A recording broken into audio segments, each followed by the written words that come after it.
আইপিএফটির পক্ষ থেকে আয়োজন করা হয় এক সাংবাদিক সম্মেলনের।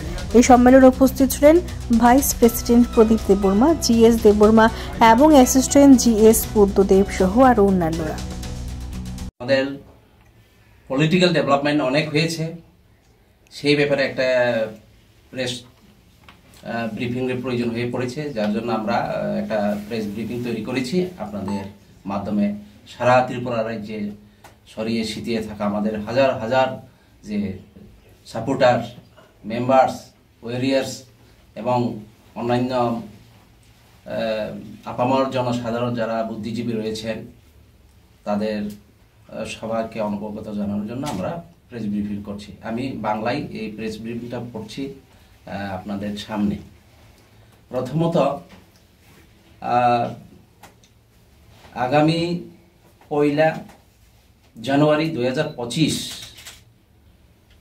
আইপিএফটি দলের প্রতিষ্ঠাতা তথা ত্রিপুরা রাজ্যের প্রাক্তন রাজস্ব মন্ত্রী স্বর্গীয় এন.সি. দেববর্মার দ্বিতীয় মৃত্যুবার্ষিকী দিবস পালনের জন্য আমরা আইপিএফটির কেন্দ্রীয় কমিটির সমস্ত ডিভিশন কমিটিগুলোকে নির্দেশ দিয়েছি। আইপিএফটি দলের কেন্দ্রীয় কমিটির সদস্যগণ খোয়াইয়ের তেলেমুড়া মহাপ্রাণীপুর স্থিত স্বর্গীয় এন.সি. দেববর্মার সমাধিস্থলে গিয়ে আমরা মাল্যদান করব এবং মুঙ্গিয়া কামি স্থিত কমিউনিটি হল ঘরে এক কেন্দ্রীয় শোকসভায় মিলিত হব। আইপিএফটি দলের ইস্ট তেলেমুড়া ডিভিশন এই কেন্দ্রীয় শোকসভা আয়োজন করবেন। সমস্ত ডিভিশন কমিটিগুলোর নির্দেশ পালনের জন্য অনুরোধ করা রাখা হয়েছে। দ্বিতীয়ত, আমরা গত 21শে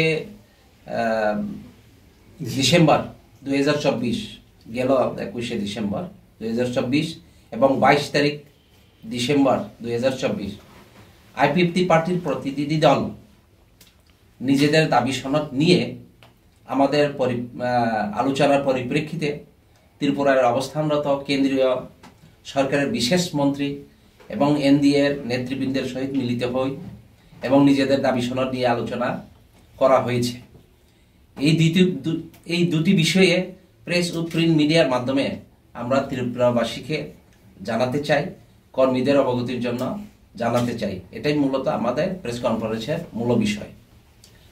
গত সেই 21 ডিসেম্বর আইপিএফটি পার্টির প্রতিনিধি দল নিজেদের দাবি সনদ নিয়ে এবং বর্তমান দলের নর্থ ইস্ট রিজিয়নের প্রভারী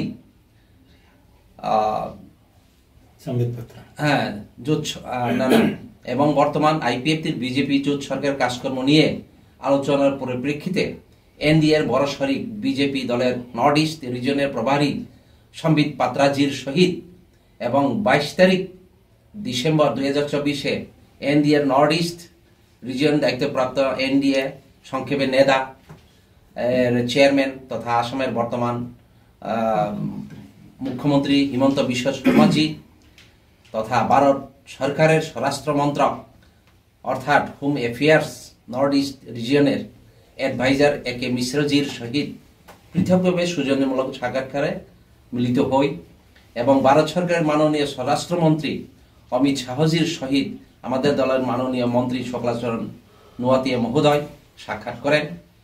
সৌজন্যমূলক সাক্ষাৎকারে আমাদের মূল দাবি ত্রিপুরাল্যান্ড, যেটা সারা ত্রিপুরা রাজ্যের বিলক্ষণ জানেন, ত্রিপুরাল্যান্ড রাজ্য গঠনের দাবি পাশাপাশি 2018 সাল থেকে আইপিএফটি এবং বিজেপি দল রাজনৈতিক জোট এবং জোট গঠনের যৌথ সিদ্ধান্তমূলে হাই লেভেল মডালিটি কমিটির রিপোর্ট অনুযায়ী 125তম সংবিধান সংশোধনী 2019-এর মাধ্যমে বর্তমান টিটিএডিসিকে আরও ক্ষমতা প্রদান করে যেটি ত্রিপুরা টেরিটোরিয়াল কাউন্সিল উন্নতিকরণ প্রস্তাব ত্রিপুরা বিধানসভায় 2019-এ পাস করা হয়েছিল, তাহা আগামী 2026 সালের টিটিএডিসির সাধারণ নির্বাচনের আগে ভারতের পার্লামেন্টে অনুমোদন দেওয়া হয়, যাহাতে আগামী 2026 সালের টিটিএডিসির সাধারণ নির্বাচন পরিবর্তে টিটিএডিসির প্রথম সাধারণ নির্বাচন করা যায়, তার পদক্ষেপ নেওয়ার জন্য আমাদের আইপিএফটি পক্ষ থেকে কেন্দ্রীয় কমিটি কেন্দ্রীয় নেতৃবৃন্দকে আমরা অনুরোধ রেখেছি।